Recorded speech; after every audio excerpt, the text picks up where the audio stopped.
नमस्कार छात्रों, आज हम कक्षा 12 के असाइनमेंट है उनकी पेपर सॉल्यूशन है वो करने वाले हैं।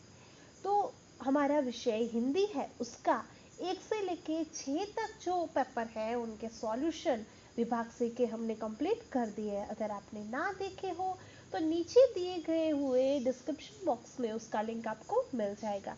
तो आज हम देखेंगे प्रश्न पत्र जो हमारा दूसरा है उसका विभाग बी। निम्नलिखित प्रश्नों के उत्तर दिए गए विकल्पों में से सही विकल्प चुनकर लिखिए।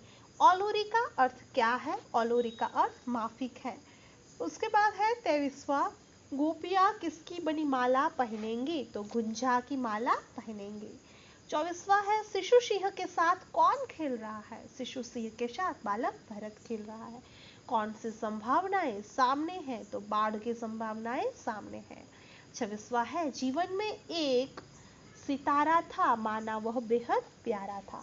27वां है, हारिल बनकर कवि कहाँ बसेरा करना चाहता है? तो पीपल के वृक्ष पर। 28वां है, कैलेंडर कहाँ लगा है? तो कैलेंडर घर और दफ्तर में लगा है। 29वां है, कृष्ण किसके हो गए हैं? तो कृष्ण बांसुरी के हो गए हैं। अब है कविता के साथ कवि का नाम लिखकर जोड़ा मिलाइए। कविता दी गई है हमें, जो कैलेंडर और नींव की ईंट हो दीदी तुम, ऐसी कविताएं हैं। ठीक है, उसके कवि के नाम पास में दिए हैं, हमें सही मिलाना है। तो कैलेंडर के कवि है सूरज बड़तिया और नींव की ईंट हो तुम दीदी, उनके कवि है उदय प्रकाश। अब है निम्नलिखित प्रश्नों के उत्तर एक एक वाक्य में लिखिए। कृष्ण किस राग में गीत गा रहे हैं? तो कृष्ण धमार राग में गीत गा रहे हैं। मैंने आंसर शॉर्ट में लिखे हैं, आपको पूरा लिखना है।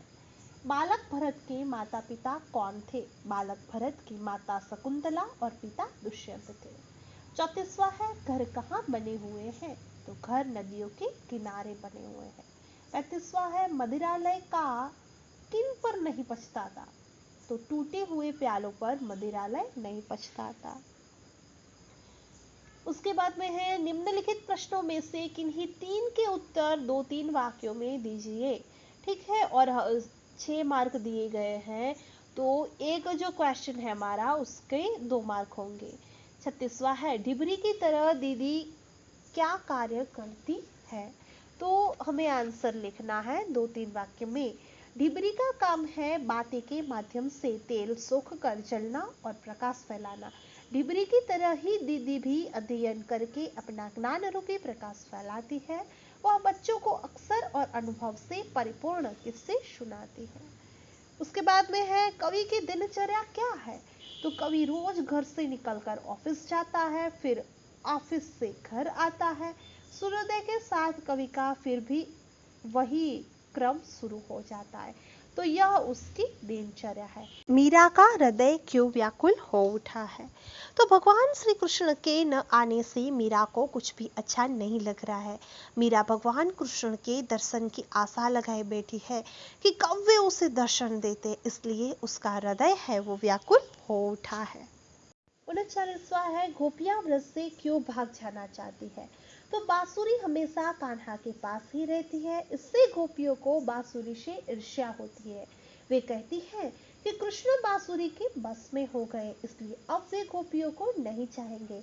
या बांसुरी तो कृष्ण के साथ सदा लगी रहती है, यदि गोपियां व्रज में रहती है तो उन्हें इस बांसुरी का रौब-दाब सहना पड़ेगा, उन्हें सौतिया डाह का सामना करना पड़ेगा, इसलिए गोपियां व्रज से भाग जाना चाहती है। उसके बाद में है सिंहनी क्यों गरजने लगी? बालक भरत सिंहनी के बच्चे को अपनी गोद में लेकर उसका मुंह खोल खोल कर उसके दांत गिन रहा था और देख रहा था कि ये कितने कुटिल और कठोर है। यह देखकर सिंहनी को गुस्सा आ गया और वह गरजने लगी। उसके बाद में है निम्नलिखित प्रश्नों में से किसी एक का उत्तर 7 या 8 वाक्यों में लिखिए। कवि सोए हुए साथियों को तड़पती हुई गजल क्यों सुनाता है? कवि ऐसा क्यों सुनाना चाहते हैं?